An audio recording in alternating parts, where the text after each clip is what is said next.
Assalamualaikum warahmatullahi wabarakatuh. Halo Bapak Ibu semua.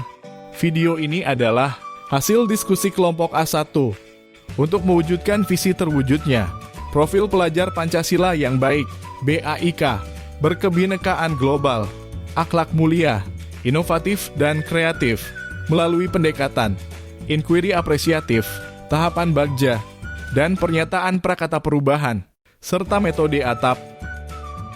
Saya sendiri Bapak Chandra Hadianur Setiawan dan rekan kelompok saya antara lain Ibu Umu Farhati, Ibu Dwi Endaryati, Ibu Eka Herawati, dan Bapak Beni Wijaya. Ki Hajar Dewantara memiliki pemikiran yang sangat penting tentang konsep merdeka belajar atau pendidikan merdeka. Konsep ini menjadi salah satu landasan filosofis utama dalam pemikirannya tentang pendidikan. Ki Hajar Dewantara meyakini bahwa pendidikan yang sejati harus memberikan kebebasan kepada individu untuk belajar dan mengembangkan diri sesuai dengan minat, potensi, dan kemampuannya. Merdeka belajar sebagai proses pendidikan yang menciptakan suasana kondusif tanpa melahirkan perasaan tertekan dan terpaksa. Merdeka belajar menjadi bentuk upaya dalam melahirkan sumber daya manusia yang berkualitas, berkarakter, dan berdaya saing.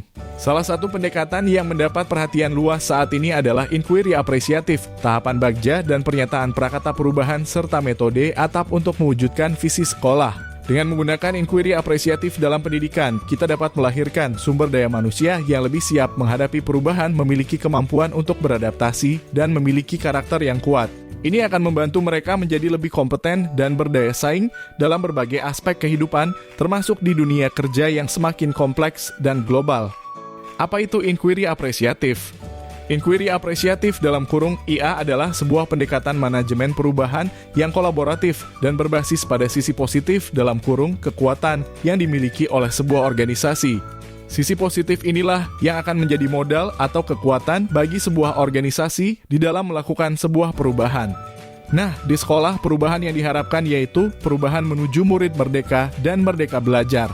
Untuk mewujudkan perubahan ke arah murid merdeka dan merdeka belajar, tentunya sekolah harus selalu mengupayakan pelaksanaan pendidikan yang relevan dengan perkembangan zaman kodrat zaman dan selalu mengupayakan menuntun siswa-siswinya sesuai dengan kodrat yang dimilikinya kodrat alam. Di dalam melaksanakan suatu perubahan, sekolah dapat menerapkan pendekatan inquiry apresiatif dengan menggunakan tahapan bagja. Apa itu visi sekolah? Visi sekolah adalah impian atau gambaran masa depan yang ingin dicapai oleh semua warga sekolah yang relevan dengan perkembangan kodrat zaman dan kodrat alam.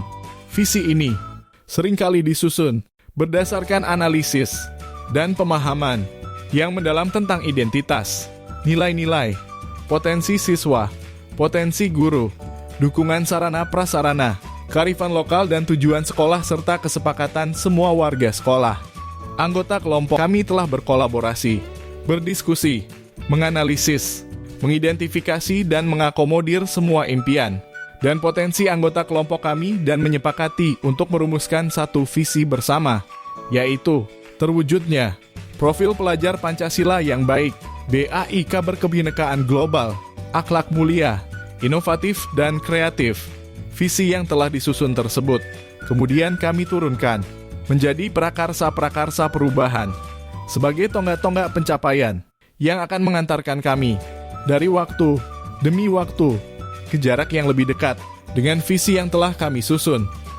Apa itu prakarsa perubahan? Pernyataan prakarsa perubahan bukanlah slogan, bukan pula judul kegiatan. Pernyataan prakarsa perubahan adalah gambaran upaya nyata yang memungkinkan gotong royong dalam meningkatkan kualitas pembelajaran siswa berbasis aset kekuatan, ditulis dalam bentuk kalimat, dimulai dengan kata kerja, dan memanfaatkan kata, frasa, atau diksi yang kuat dalam rangkaian kalimatnya, sedemikian rupa, sehingga mudah dipahami maksudnya, dan dapat menstimulasi bayangan akan inisiatif tindakan kegiatan yang harus dijalankan demi mewujudkannya. Dalam proses penyusunan pernyataan prakarsa perubahan dalam bentuk kalimat, kami terlebih dulu memperjelas gambar mental prakarsa perubahan yang ingin kami susun. Ketika kami telah memiliki visi, kami merasa lebih peka terhadap hal-hal seperti aset awal, kekuatan dan potensi yang telah dimiliki yang dapat membantu, atau juga kekurangan, tantangan, hambatan yang dapat menghalangi kami dalam mencapai visi. Apa itu metode ATAP atau ATAP? ATAP merupakan singkatan dari aset atau awal, tantangan, aksi, dan pembelajaran.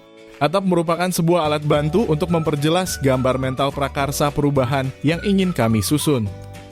Aset atau awal. Kekuatan aset modal potensi sekolah, siswa, komunitas yang teridentifikasi yang dapat membantu meningkatkan kualitas pembelajaran siswa. 1.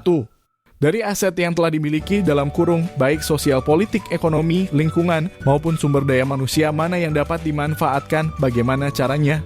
Hasil identifikasi.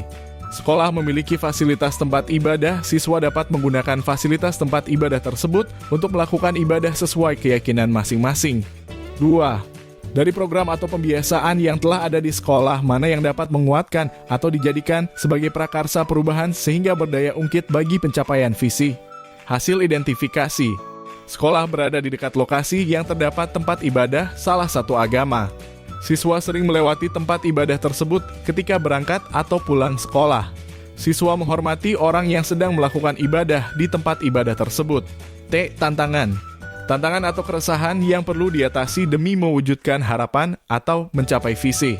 Dalam menuliskan tantangan, kami menangkap masalah atau keterbatasan yang dihadapi dalam sebuah pernyataan, lalu kami mengubahnya menjadi pernyataan tantangan.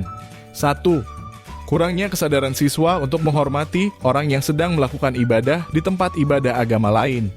2. Kurangnya pengetahuan siswa tentang tempat ibadah dan ibadah pemeluk agama lain. Aksi.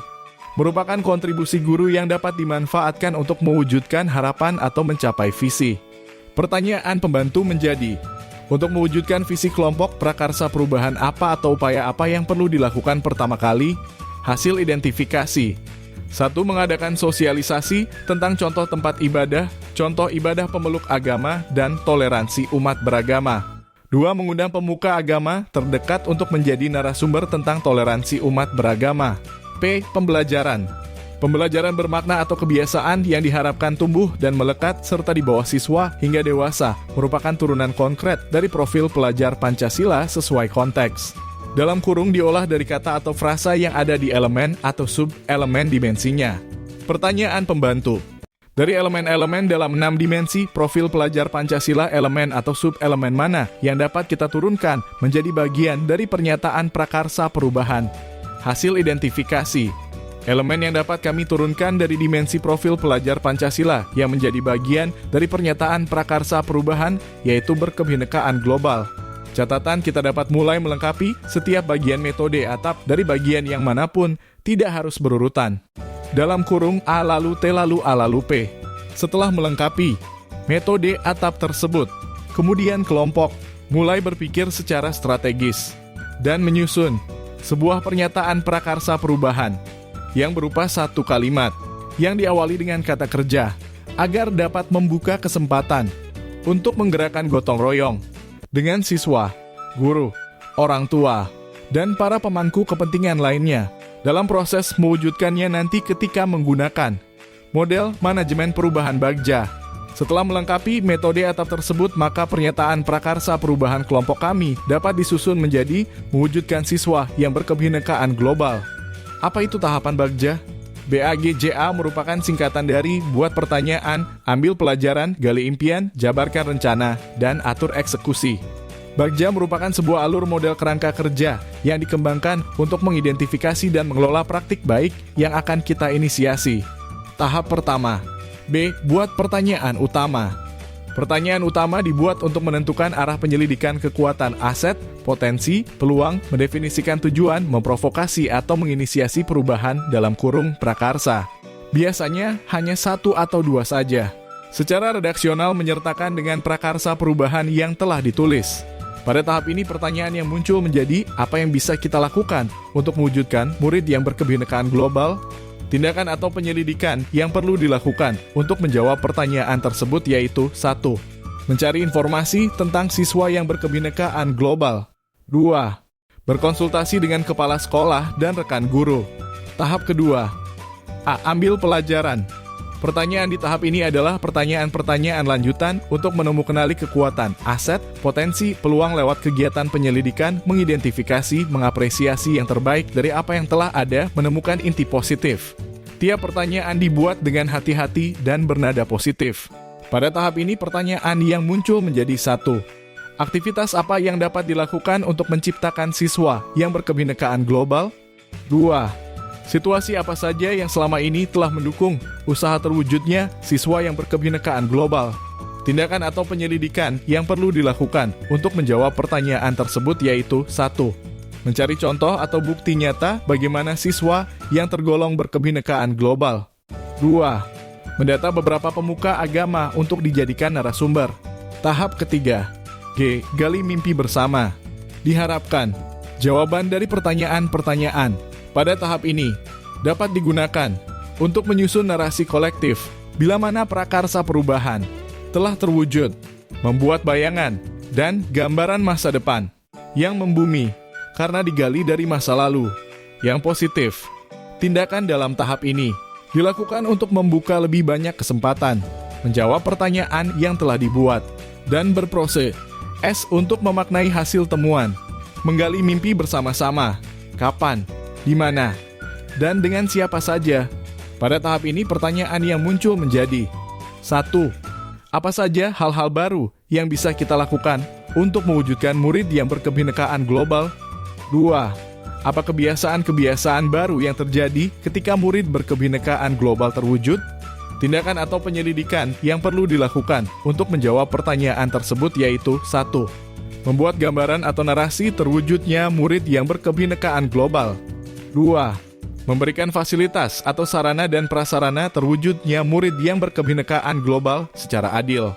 Tahap keempat. J. Jabarkan rencana. Pertanyaan di tahap ini diharapkan dapat membantu mengidentifikasi tindakan konkret atau menjabarkan langkah-langkah yang diperlukan. Baik langkah kecil sederhana yang dapat dilakukan segera, langkah berani atau terobosan yang akan memudahkan keseluruhan proses pencapaian. Tindakan yang diharapkan pada tahap ini dilakukan untuk membantu terciptanya organisasi yang ideal dalam pencapaian mimpi, mempertahankan proses perubahan positif, menetapkan kriteria kesuksesan pencapaian tahap demi tahap. Pada tahap ini pertanyaan yang muncul menjadi 1. Tindakan-tindakan apa yang bisa kita lakukan untuk mewujudkan murid yang berkebinekaan global? 2. Bagaimana cara mewujudkan komitmen bersama untuk mewujudkan murid yang berkebinekaan global? Tindakan atau penyelidikan yang perlu dilakukan untuk menjawab pertanyaan tersebut yaitu 1. Membuat pajangan-pajangan yang memuat tentang ajakan untuk senantiasa menjaga kebersamaan dalam keberagaman agar terwujud murid berkebinekaan global. 2. Semua warga sekolah harus memberikan dukungan dan mengkomitmenkan diri mereka sendiri untuk tujuan berkebinekaan global. Tahap kelima. A. Atur eksekusi. Pertanyaan pada tahap ini diharapkan dapat menentukan siapa yang akan berperan dalam pengambilan keputusan, memulai budaya belajar yang apresiatif secara berkelanjutan, menyelaraskan interaksi setiap orang unsur terlibat termasuk mengelola konflik atau resiko, memonitor atau mengambil pembelajaran dari proses yang telah dilakukan. Tindakan di tahap ini dilakukan untuk mendesain pola komunikasi dan pengelolaan rutinitas misal protokol SOP, budaya belajar dalam kurung monitoring, evaluasi, refleksi. Pada tahap ini pertanyaan yang muncul menjadi 1. Siapa yang mengarahkan dan memantau pelaksanaan terciptanya upaya untuk mewujudkan murid yang berkebinekaan global? 2. Siapa saja yang terlibat untuk mewujudkan rencana ini? 3. Kapan upaya tersebut akan mulai dilaksanakan? Tindakan atau penyelidikan yang perlu dilakukan untuk menjawab pertanyaan tersebut yaitu 1. Kepala sekolah, rekan guru, dan orang tua murid serta murid. 2. Mengundang pemuka agama di lingkungan terdekat sebagai narasumber. 3. Awal tahun ajaran baru saat MPLS. Demikian hasil diskusi kelompok kami untuk merencanakan dan mewujudkan sebuah visi bersama yaitu terwujudnya profil pelajar Pancasila yang baik BAIK dalam kurung berkebinekaan global, akhlak mulia, inovatif, dan kreatif. Terima kasih. Semoga bermanfaat. Wassalamualaikum warahmatullahi wabarakatuh.